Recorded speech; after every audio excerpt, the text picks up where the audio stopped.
Kim Yuna was having a normal Tuesday.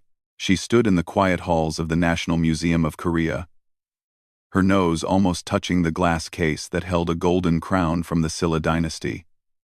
Her notebook was full of messy handwriting. Her coffee had gone cold 2 hours ago. Her professor wanted the research paper by Friday, and she still needed 3 more sources. This was her life. 23 years old.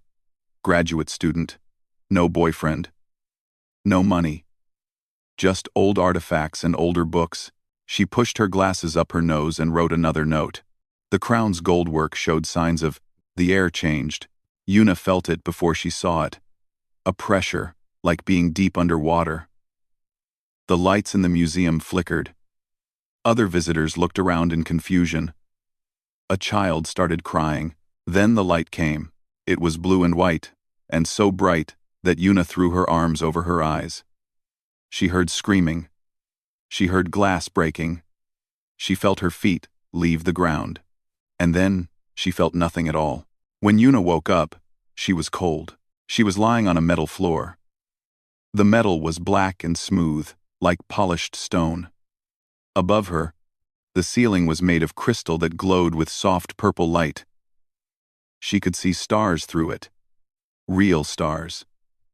Thousands of them. She was not in Korea anymore.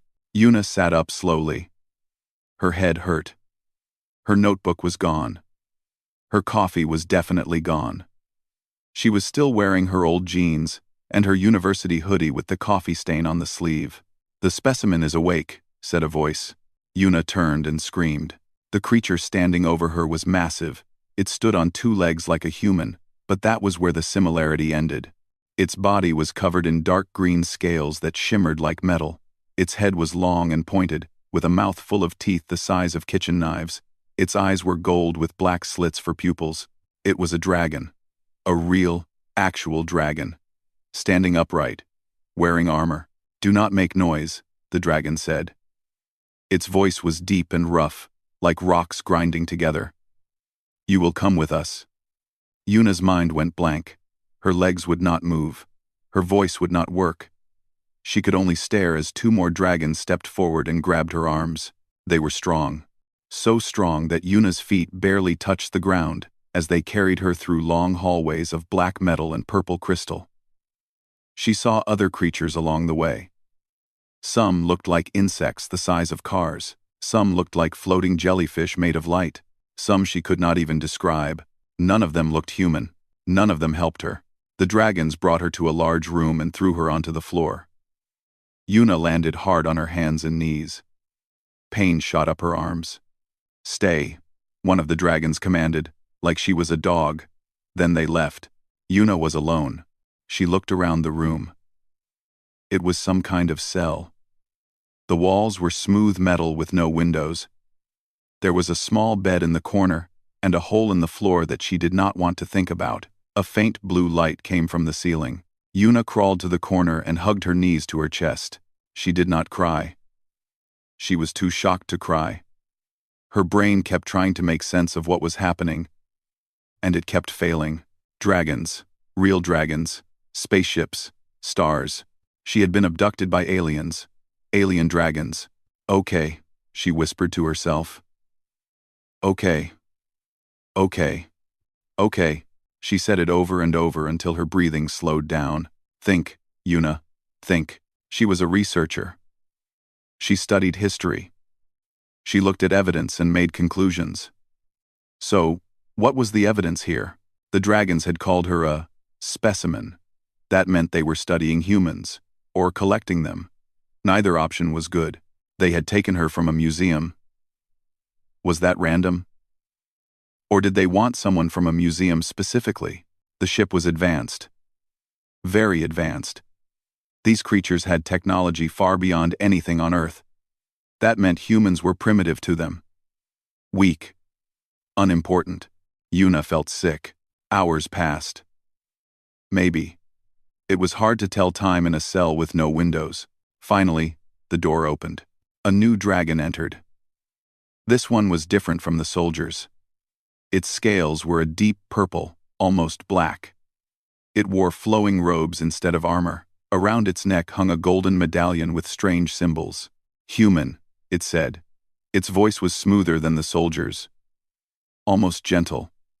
"I am Lord Kestran, High Vizier to His Eternal Majesty. Emperor Tarek of the Dragon Empire." Yuna stared at it. "Where am I?" "You are aboard the Imperial Collection vessel. You have been chosen for a great honor.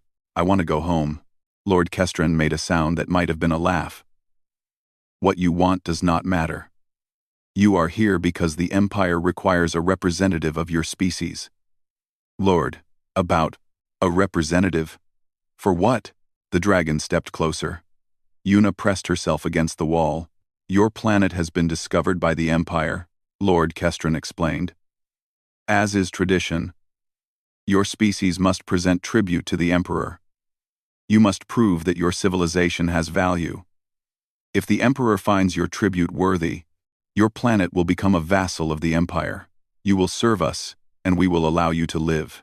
Yuna's blood went cold. "And if he doesn't find it worthy?" Lord Kestran's golden eyes showed no emotion. "Then your planet will be sterilized. Every human will die. Your cities will become dust. Your species will be forgotten."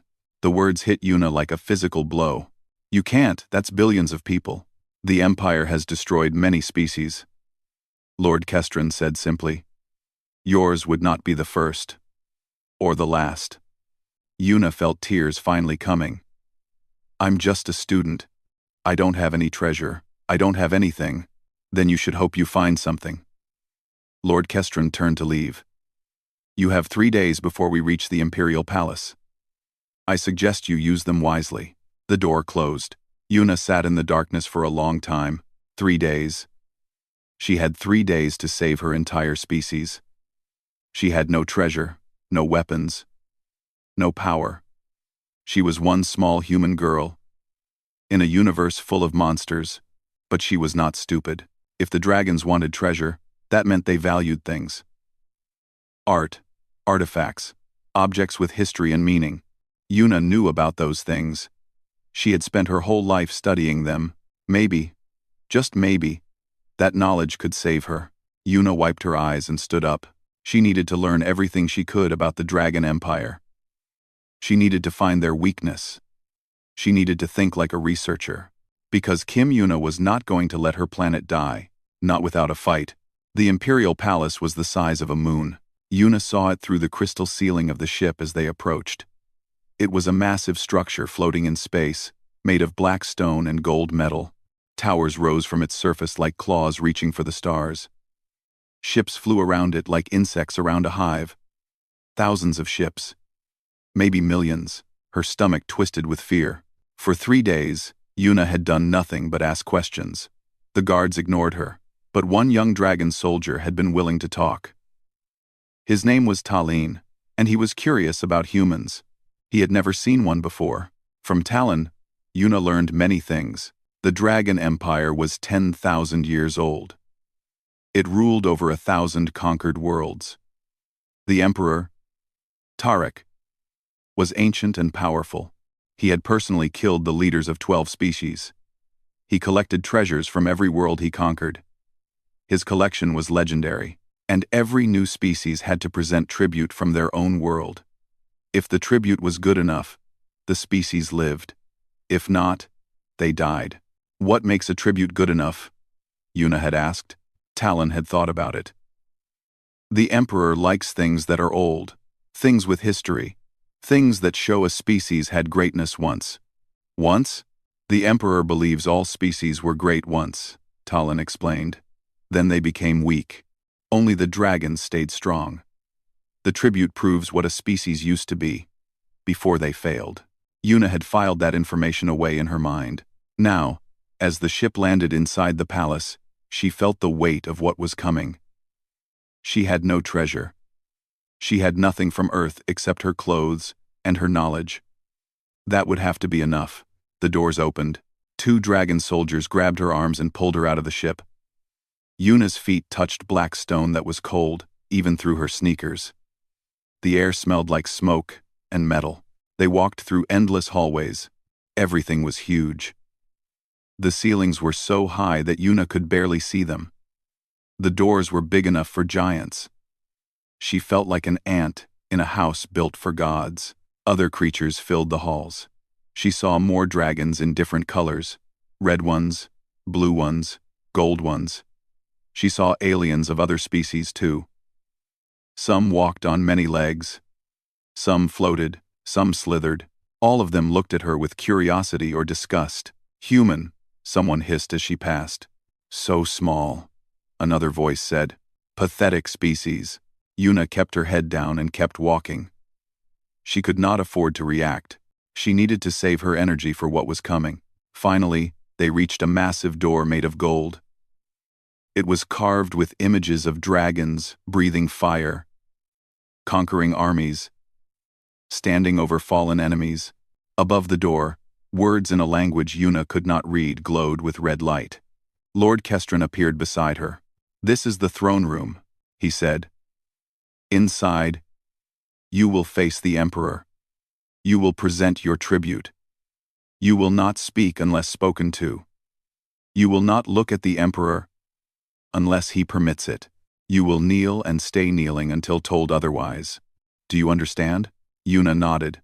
Her throat was too dry to speak. "If you embarrass me," Lord Kestron added, "I will make your death last for days." The doors opened. The throne room was beyond anything Yuna could have imagined. It stretched for what looked like kilometers. Pillars of black stone lined both sides, each one carved with dragon faces. Between the pillars stood representatives from countless species, thousands of them, watching her with alien eyes. At the far end of the room sat the throne. It was made of bones. Yuna realized that with horror. Bones of different creatures fused together into a massive chair. And sitting on that chair was Emperor Tarek. He was the largest dragon she had seen. His scales were blood red, so dark they were almost black. His eyes burned like yellow fire. Smoke rose from his nostrils with every breath. On his head sat a crown of black metal and red gems. He looked at Yuna like she was an insect. The soldiers pushed her forward. Yuna walked the long path toward the throne. Her legs shook.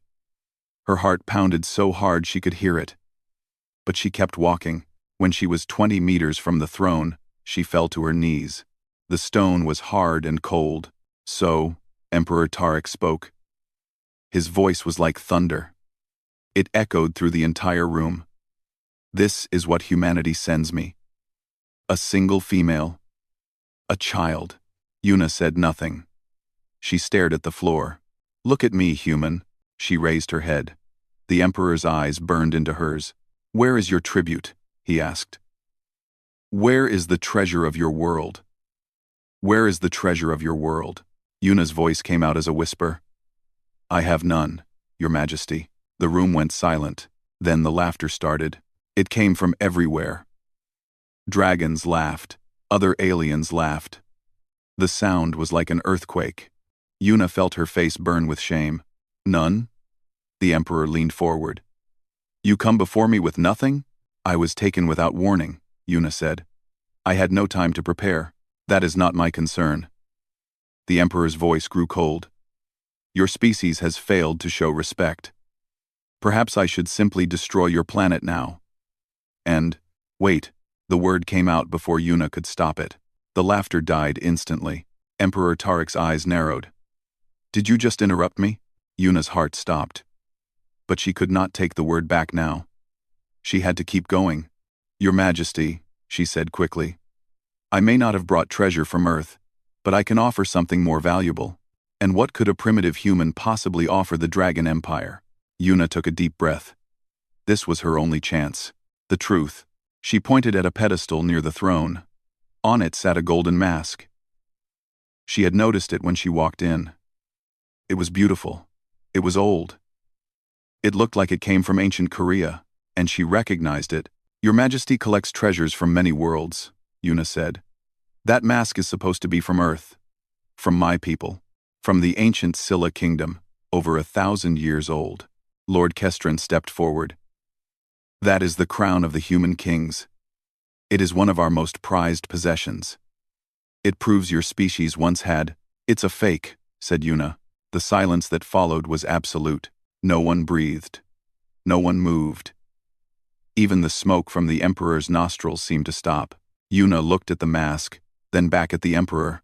That mask was made in 1987 by a forger named Park Dong-soo. It is worth nothing. And someone sold it to you as real. Emperor Tarek rose from his throne. The ground shook. His shadow fell over Yuna like death itself. "You dare," he whispered, and somehow that whisper filled the entire room. "Call my treasure." "A fake?" Yuna looked up at him. She was terrified. She was more scared than she had ever been in her life. But she did not look away. "Let me prove it," she said. "And if I am wrong, you can kill me however you want." The Emperor stared at her for a long, long moment. Then he smiled. It was the most frightening thing Yuna had ever seen. "Very well, little human," he said. "Prove it." The entire throne room watched as Yuna walked toward the golden mask. Her legs felt like water. Her hands were shaking. She could feel thousands of eyes on her back. Dragon eyes. Alien eyes. All of them. Waiting for her to fail. Behind her, she heard Lord Kestron speaking quietly to the Emperor. "Your Majesty, this is clearly a trick. The human is trying to delay her death. We should execute her now." And silence. The Emperor's voice was calm. But Lord Kestron stopped talking immediately. "I want to see what she does." Yuna reached the pedestal. The mask sat on a cushion of red silk. Up close, it was even more beautiful than she remembered. The gold gleamed under the lights. The face was calm and peaceful, with closed eyes and a gentle smile. It looked exactly like the masks from the Silla dynasty, but Yuna knew better. She had written her entire thesis on Park Dong-soo. He was famous in the art world, but not for good reasons. He was the greatest forger in Korean history. In the 1,980 seconds, he had created hundreds of fake artifacts. Fake crowns. Fake jewelry. Fake masks. He sold them to collectors all over the world. When he was finally caught in 1992, it was the biggest scandal in Korean art history. Museums had to close. Collectors lost millions. Some experts were so embarrassed that they quit their careers. Park Dong-soo went to prison for 15 years. When he got out, he wrote a book about how he did it. Yuna had read that book 12 times, and one of the fakes he was most proud of was a golden funeral mask. "This mask, I need to touch it," Yuna said. "Absolutely not," Lord Kestron shouted. "This is a sacred treasure of the Empire. A primitive cannot." "Let her." The Emperor's word was final. Lord Kestron closed his mouth. Yuna carefully lifted the mask from its cushion. It was heavy. Real gold was always heavy. Park Dong-soo never used fake gold. That was one of the reasons his forgeries were so hard to detect. But there were other ways to tell. "Your Majesty," Yuna said, turning to face the Emperor. "May I ask when the Empire got this mask?" The Emperor looked at one of his advisors. A small dragon with silver scales stepped forward and checked a tablet. "It was purchased 347 years ago," the advisor said. "From the Velthari Consortium. They claimed it was recovered from Earth during an early survey mission. 347 years ago. That was about 1,678 inches Earth time. But the mask was made in 1987. How was that possible?" Then Yuna understood. Time moved differently between star systems. What felt like 300 years to the dragons might have been only a few decades on Earth. The Velthari must have bought the mask after 1987 and sold it to the Empire. They knew it was fake. They had to know. The scandal was international news. Anyone who studied Earth would have heard about it. The dragons had been cheated. "Your Majesty," Yuna said. "I will now show you why this is fake." She held up the mask so everyone could see. "First, look at the edges." She ran her finger along the side of the mask. Real Silla masks were made by hand. The edges are always slightly uneven. Small mistakes. Human mistakes. This mask has perfect edges. Too perfect. They were made by a machine. A murmur went through the crowd. Second, look at the gold itself. Yuna pointed at the surface. Real Silla gold has a specific color. It is slightly pink because ancient Korean gold had copper mixed in. This gold is pure yellow. It is modern gold. Industrial gold. The murmur grew louder. Lord Kestrin pushed forward. These are minor details. They prove nothing. Then let me show you something that proves everything. Yuna turned the mask over. The back was smooth gold, like a shallow bowl. She looked closely at the rim, searching. There, Your Majesty, she said. Please look here. Emperor Tarek rose from his throne and walked toward her. Each step made the ground shake. He was so large that Yuna had to crane her neck to see his face. He smelled like smoke and fire, and something ancient. He looked at where she was pointing. I see nothing. Look closer. At the very edge, there is a small mark. The Emperor leaned in. His golden eyes narrowed. Then he saw it. It was tiny, just a few millimeters. 3 letters and 2 numbers stamped into the gold. PDS 87. What is this? The Emperor asked. Park Dong-su's signature. Yuna's voice was steady now. Park Dong-su signed all his forgeries. It was his pride. His way of laughing at the people he fooled. PDS for his name. 87 for the year he made it. 1987. The Emperor stared at the mark. He wrote about this mask in his book, Yuna continued. He called it his masterpiece. He said he sold it to a foreign collector and never saw it again. He did not know it ended up in space. He died thinking it was on Earth somewhere. The Emperor was silent. The Velthari Consortium bought this mask knowing it was fake, Yuna said. They sold it to you as real. They cheated the Dragon Empire. For a long moment, nothing happened. Then the Emperor turned to his advisors. Verify this. Dragons rushed forward with scanning devices. They analyzed the gold. They measured the edges. They examined the stamp. Minutes passed. The entire throne room waited in silence. Finally, the silver-scaled advisor spoke. Your Majesty, the human is correct. The gold is modern. The edges are machine-made. The stamp matches known examples of Park Dong-su's signature. Lord Kestrin's face went pale. The mask is a forgery. Emperor Tarek stood completely still. Yuna watched him carefully. She could not read dragon expressions, but she could see something changing in his eyes. The fire was still there, but now it was directed somewhere else. Not at her, at whoever had fooled him. 300 years, the Emperor said softly. For 300 years, this fake has sat in my throne room. Visitors from 1,000 worlds have seen it. I have shown it to rivals and told them of humanity's ancient glory. He looked at Yuna. And I have been a fool. The room was dead silent. The Velthari, the Emperor said. They knew. They must have. Yuna agreed.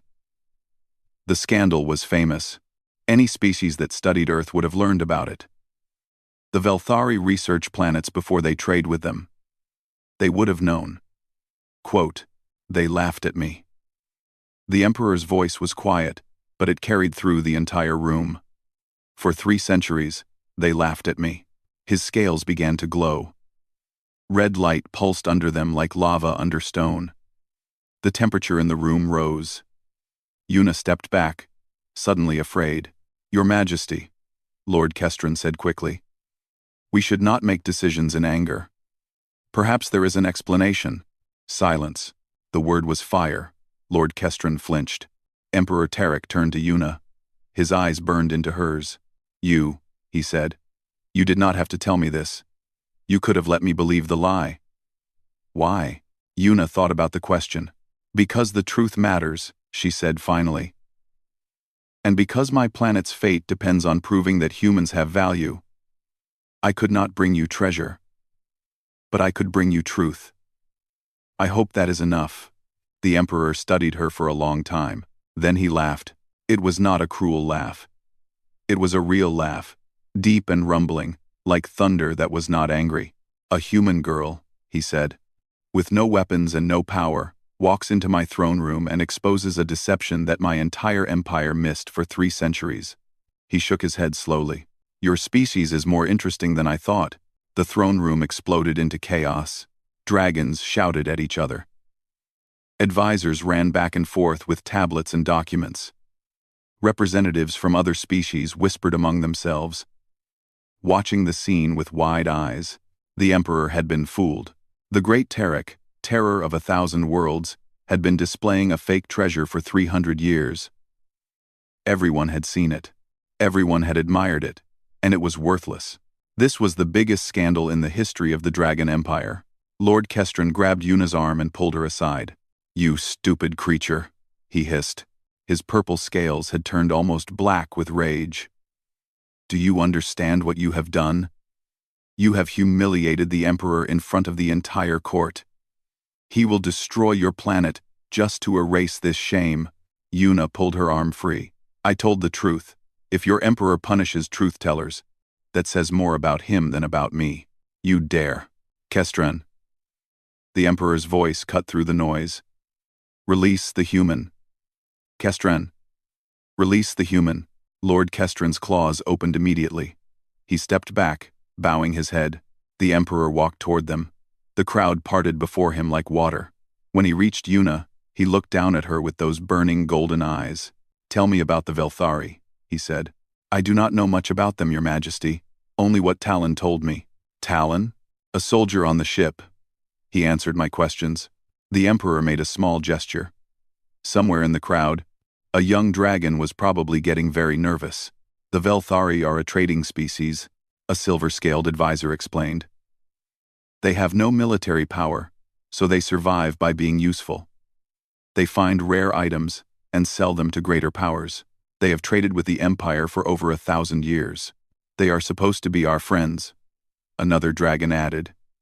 "They have always claimed loyalty to us, and yet they sold us a fake," the Emperor said. "Money, probably," Yuna said without thinking. Everyone looked at her. She hesitated. "Where I come from, people create forgeries for money. A real Scylla mask would be valuable, but making one is expensive. Finding one is almost impossible. But a fake? Park Dong-soo could make a fake in a few weeks. He sold them for millions.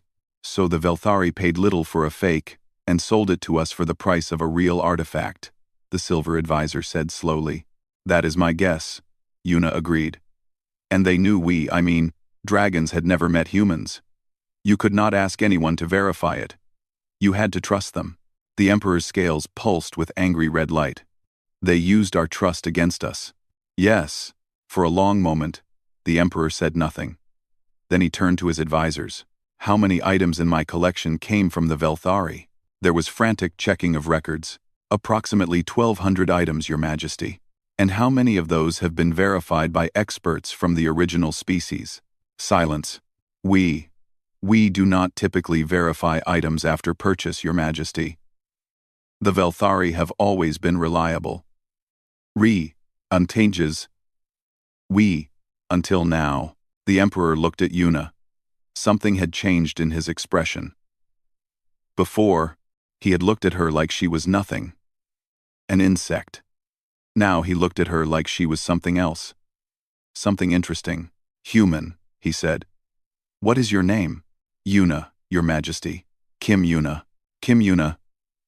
He said it slowly, like he was tasting the sounds. "You knew this mask was fake the moment you saw it." "How?" Quote, "How? I studied fakes, Your Majesty. It was my specialty. I was writing a paper about Park Dong-soo when your soldiers took me." "You spent your life studying lies?" "I spent my life studying how to find truth hidden under lies." "Yes." The Emperor made a sound that might have been a laugh. "Humans lie to each other often." "All the time," Yuna admitted. "We have been lying to each other for thousands of years. We lie about small things and big things. We lie to protect ourselves and to hurt others. We lie so much that we had to develop ways to catch lies." "And you are good at this? Catching lies?" "Some of us are. I am better than most. That is why I study art history. Every old painting and sculpture and artifact has a story. Sometimes the story is true. Sometimes it is a lie. My job is to figure out which is which. The Emperor was quiet for a moment. I have ruled for 3,000 years, he said finally. I have conquered armies. I have destroyed fleets. I have burned worlds. No one has ever dared to deceive me. He looked at the fake mask still lying on the floor. Or so I thought. Your Majesty, Lord Kestron spoke up carefully. What do you wish to do about the human? And about Earth? Every muscle in Yuna's body tensed. This was it. The moment that would decide everything. She had exposed the truth. She had helped the Emperor. But that did not mean he would spare her planet. Dragons were proud. Sometimes, when you embarrass someone proud, they punish you even more. The Emperor looked at her. Kim Yuna, he said. You came here with nothing. No treasure. No weapons. No army. Just yourself and your knowledge. And with that, you found a deception that my entire empire missed. I was just trying to survive, Your Majesty. That is exactly my point. The Emperor turned to face the court. For 10,000 years, we have judged species by their strength, their weapons, their treasures. We thought these things showed true power. He gestured at Yuna. This human has no strength, no weapons, no treasure. But she sees truth where we see nothing. She found a lie that we accepted for 3 centuries. Is that not a kind of power? The court was silent. The Velthari will be punished, the Emperor declared. Their leaders will be brought here for judgment. Their lies will be exposed. And the one who helped me see the truth, Tooth, Iteen, he looked at Yuna, will stay. Yuna blinked. Stay? I have 1,200 items from the Velthari. I want to know how many are fake. I have thousands more items from other trading species. I want to know if they cheated me too. You want me to check your entire collection? Is that beyond your ability? Yuna thought about it. It was a massive task. It would take months, maybe years. But it would mean staying alive. It would mean not dying. It would mean Earth not being destroyed. No, Your Majesty, I can do it. Good. The Emperor waved a claw. Remove her chains. Give her proper quarters. She is no longer a prisoner. Guards moved forward and unlocked the metal bands around Yuna's wrists. She rubbed her skin where they had been. What about Earth? She asked. What about my planet? The Emperor considered the question. Earth will not be destroyed, he said. Not today. Your species has proven it has value. Not in strength or treasure, but in something else. Something we did not expect. Truth? Truth. The Emperor nodded. The ability to see truth. That is rare in this galaxy. Perhaps it is worth preserving. Yuna felt tears forming in her eyes. She blinked them back. Thank you, Your Majesty. Do not thank me yet. The Emperor's eyes gleamed. You have much work to do. If you find that I have been cheated by others, there will be consequences. Wars. Executions. The galaxy will shake. I understand. Do you? The Emperor leaned close. You have started something, Kim Yuna. Something that cannot be stopped. You should hope you are ready for what comes next. He turned and walked back to his throne. Yuna stood alone in the middle of the throne room, surrounded by dragons and aliens and chaos. She had saved her planet. Now she had to save herself. And somewhere in the back of her mind, a small voice whispered that this was only the beginning. 3 months passed. Yuna worked every day in the Imperial Vault. It was a massive underground chamber beneath the palace, filled with treasures from 1,000 conquered worlds. Gold and jewels and sculptures and paintings, weapons and armor and crowns and masks. Every species the Empire had ever met was represented here, and Yuna had found 847 fakes. The number was shocking. Nearly 12% of the entire collection was fraudulent. Items that the Empire had proudly displayed for centuries were worthless copies. Treasures that emperors had fought wars over were made in factories. The Velthari Consortium was not the only cheater. 6 other trading species had sold fakes to the Empire. They had thought the dragons would never know. They had thought no one would ever check. They were wrong. When Yuna presented her findings to Emperor Tariq, he did not say anything for a long time. He just looked at the list. Page after page of lies. They all laughed at us, he said finally. Probably, Yuna admitted. For centuries, they sold us garbage and laughed. Yes, the Emperor's scales glowed red.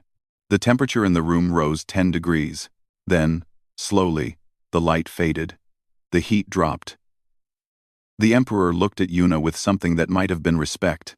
And you found them all. I found what I could. There might be more that I missed. You found 847 fakes that my entire civilization could not detect. I think that is enough. He stood and walked to a window. Outside, the stars filled the endless darkness of space. What happens now? Yuna asked. Consequences, the Emperor said. The Velthari are already destroyed. Their leaders were executed last month. Their worlds are now colonies of the Empire. Yuna felt a chill. She had caused that. Her discovery had led to war. The other 6 species will face similar fates, the Emperor continued. Some will be destroyed completely. Some will be spared if they show proper regret. Either way, the message will be clear. What message? That you cannot lie to the Dragon Empire anymore. The Emperor turned to face her. Because we have you. Me? You proved something, Kim Yuna. Not just about those fakes. About humans. He walked closer to her. Your species is weak. You have no natural weapons. Your technology is primitive. By every measure we use, you should be nothing.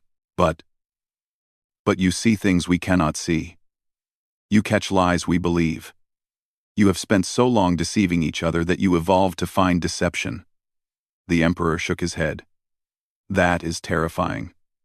Quote, quote, quote, quote, quote, quote, terrifying? The most powerful species in the galaxy, he said, and a small human girl walked into our throne room and found lies we had swallowed for 3 centuries. Yes. That is terrifying. Yuna did not know what to say. You will not be going home, the Emperor said. I hope you understand that. I assumed. You are too valuable. Other species will try to steal you. They will want humans of their own to check their collections. There will be bidding. Kidnapping attempts. Perhaps wars. Because of me? Because of what you represent. The Emperor's eyes gleamed. You are proof that humans have value. Not as soldiers or builders or scientists. As detectors of truth, as spotters of lies. He gestured, and a servant brought forward a small box. The Emperor opened it, and removed something golden. It was a medallion, like the one Lord Kestron wore, but different. This one had a human eye in the center, surrounded by dragon flames. I am creating a new position, the Emperor said. Imperial Authenticator. You will examine every item that enters my collection. You will verify every trade. You will ensure that no one ever fools the Dragon Empire again. He held out the medallion. Will you accept? Yuna looked at the medallion. It was beautiful. It was powerful. It was also a chain. If she accepted, she would never go home.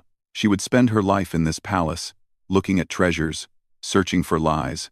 But if she refused, what happens to Earth if I say no? The Emperor smiled.